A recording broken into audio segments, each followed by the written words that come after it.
अस्सलाम वालेकुम गाइस, कैसे हैं आप सब। आज मैं आपको ENG 101 के असाइनमेंट का तरीका बताऊंगी। तो इसमें से जो लेक्चर कवर किए गए 1 से लेके 13 है, और इसका जो पहले क्वेश्चन दिया गया है, read in an activity which leads to development of a critical thinking skill, कि ये जो एक्टिविटी आपको दी गई इसको रीड करेंगे, आप में इसकी क्रिटिकल स्किल्स आएगी। The purpose of reading is to comprehend and infer meaning from the written text, कि आप जब इसको पढ़ेंगे आपको इसकी समझ भी आएगी, मीनिंग में इन्हांसमेंट आएगी। A passage has been given, ये पैसेज आपको दिया गया है। Your task is to read the passage carefully and answer the multiple choice question given below. उन्होंने कहा है कि आप इसको पढ़ेंगे तो आपके लिए आपने इसके मल्टीपल क्वेश्चन देने हैं। तो ये आपका पैराग्राफ दिया गया है। इसमें उन्होंने कहा आई हैव अ ड्रीम, ये आई हैव अ ड्रीम एक स्पीच थी, is a public speech delivered by American civil rights activist Martin Luther King junior.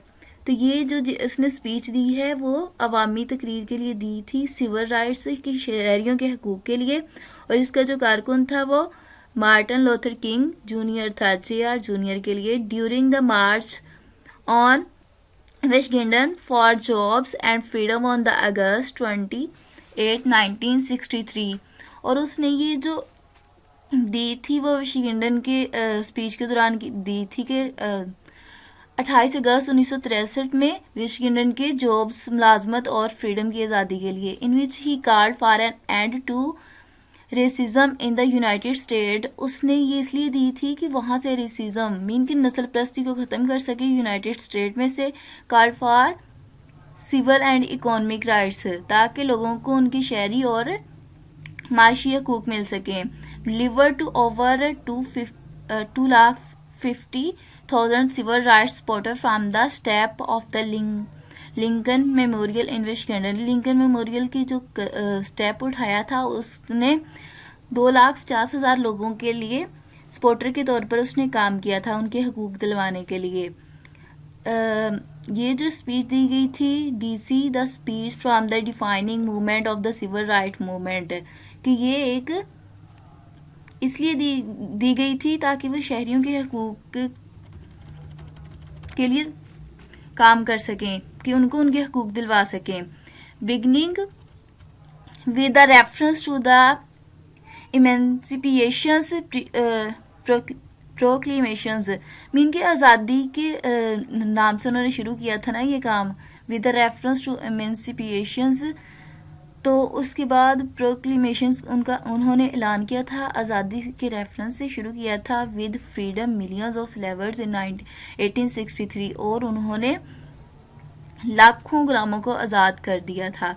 King observe that, उसके बाद क्या किया था, किंग ने महसूस किया 100 ईयर लेटर, कि 100 साल गुजरने के बाद भी the Negro still is not free, कि वो आज़ाद नहीं हो सके। Toward end of the speech, ये उसने स्पीच के तकरीर के एंड पर कहा था। King departed from his prepare text for the partly improved perorations on the theme. उसने क्या किया है, वो चला गया बादशाह, और उसने अपने जो टेक्स्ट उसने वो थीम लिखी हुई थी उसमें थोड़ी सी तरमीम करना चाह रहा था। प्री ओरिएशन का मतलब है तरमीम करना। आई हैव अ ड्रीम, मेरा एक ख्वाब है, promoted by Mahalia Jackson cry, और ये प्रमोट किसने किया था, महिला जैक्सन क्राई ने। Tell them about the dream Martin, उसने जो मर्टन का ड्रीम था उसके बारे में बताया। In this part of the speech, इस तकरीर में, इस तकरीर ने क्या किया था, विच एक्साइटेड द लिसनर, कि उसने जो इसके सुनने वाले थे उनको पुरजोश किया था। King describe his dream of freedom, king ने अपने ड्रीम बताया आज़ादी के बारे में, एंड इक्वेलिटी बराबरी के बारे में। Arise from the land of the slavery and hurted, कि उस सरजमीन में जहाँ पर लोगों को गुलामी और नफरत दी जाती थी वहाँ पर आज़ादी और बराबरी के हकूक़ के लिए उसने बात की थी। जॉन मैचम राइट्स दैट, जॉन मैचम लिखते हैं विद अ सिंगल फ्रेज, के एक सिंगल कोटेशन में, Martin Luther King junior joint Jefferson and Lincoln in the rank of man who have shaped modern American. उन्होंने कहा है कि Martin Luther King junior Johnson और लिंक के साथ उन मर्दों के सफ में शामिल हो गए जिन्होंने जदीद अमेरिका को तश्कील दिया। मीन कि ये जो स्पीच है अभी भी जानी जाती है कि फर्स्ट इंसान था जिसने अमेरिका में लोगों के हकूक के लिए बात की थी। इस वजह से इसको रैंक में रखा जा रहा है अभी तक। The speech was rank the top American speech of 20th century in 1999 poll of scholars of public address. तो इसको क्या किया था, इस तकरीर को 1999 के स्कॉलर्स ऑफ पब्लिक एड्रेस के सर्वे के तौर पर भी ना 20वीं सदी के अमेरिका की जो तकरीर का दर्जा, आला तकरीर का दर्जा दिया जाता है। तो यहाँ पर इसके MCQs है, ऊपर से जो हमने पढ़ा है उसी में से आएंगे। उन्होंने कहा है what issue does Martin Luther king speech address. तो उसने जो मार्टिन लूथर था उसने किस चीज़ के बारे में स्पीच की थी, तो end to racism and equations of civil and economic rights. ये हमने ऊपर पढ़ा था ना कि वो नस्ल परस्ती को ख़त्म करना चाहता था। नेक्स्ट है what pushes King to speak I have a dream. इसको उन्होंने कहा है कि किसने वो उसको फोर्स किया, पुश का मतलब फोर्स किया कि आप स्पीच करो, आई have a dream. He is promoted by Mahalia Jackson. हमने ऊपर पढ़ा था कि महिला जैक्सन ने इसको प्रमोट किया था। नेक्स्ट है from the passage given one word for to leave. तो इसके लिए डिपार्टेड लफ्ज यूज किया गया। लीव मीन छोड़ना, डिपार्टेड का मतलब भी होता है छोड़ देना। What is the name of Martin Luther king famed speech. तो इसकी स्पीच किस नाम से ज्यादा उन्होंने कहा है फेम हुई थी, आई हैव अ ड्रीम, कि मेरा एक ख्वाब है, इसके नाम से ऊपर हमने पढ़ा है अभी। इसके बाद है in front of home does king speak. तो जो किंग था वो किस बारे में बात कर रहा था, सिविल राइट और शहरियों के हकूक के लिए सपोर्टर के तौर पर काम कर रहा था।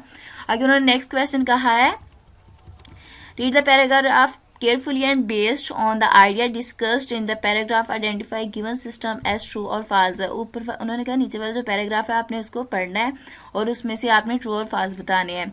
इन रिसेंट ईयर के हालिया सालों में evaluationary biologists and conservationists have focused increased attention on tropical rainforesters। उन्होंने कहा है जो माहिरीन हयातात के तहफ़्फ़ुज़ात वाले होते हैं उन्होंने इसके ऊपर बुनियादी वजूहात पर बात की है। उन्होंने इस बारे में बात की है कि अटेंशन हमारा जो फोकस है वो ट्रॉपिकल फॉरेस्ट की तरफ किया है फॉर टू प्रिंसिपल रीजन। उन्होंने कहा इसकी दो बुनियादी वजूहात थी। First, Aldous these habitat cover only 70% of the earth land service they contain more than half of the species in the entire world. Biota, biota इसे कहते हैं कि जिसमें एनिमल और प्लांट दोनों ही आ जाए स्पीशीज, और एक खास किस्म की जिंदगी बसर कर रहे हो एक खास किस्म की जियोग्राफिकल जगह पर। तो यहाँ पर वो जो बात की गई है कि 70% ही ज़मीन के ये हैबिटेट्स रखते हैं ऑफ द अर्थ ज़मीन पर। They contain more than half the species in the entire world biota. Mean के तकरीबन हाफ जो स्पीशीज हैं, हाफ से भी ज़्यादा स्पीशीज इसी एंटायर वर्ल्ड बायोटा पर इन्हसार करती हैं। Second, the forest are being destroy so rapidly that they will mostly disappear with the next century. इन्होंने कहा है कि जो अगर ऐसी सिचुएशन रही तो ये नेक्स्ट सेंचुरी में बहुत तेज़ी से डिस्ट्रॉय हो जाएंगी, तबाह हो जाएंगी, और जो हो सकता है कि ये नेक्स्ट सेंचुरी में नज़र ही ना आए। Taking with them thousand of species into extensions. और उन्होंने कहा है कि ये जो है सैकड़ों हजारों अनवा की जो वजूहात है उसका ऊपर इंहिसार कर रही होती है। इसके बाद उन्होंने कहा अदर स्पीच रिचेस बायोजम आर इन डेंजर। इसकी वजह से क्या होगा कि अगर ये डेंजर्स में जाएंगी तो दूसरी जो बायोस की लाइफ है वो भी डेंजर में जा सकती है। Mostly notably the tropical coral reefs geographical ancient lakes. यहाँ पर बहुत ट्रॉपिकल कोरल रीफ्स हैं।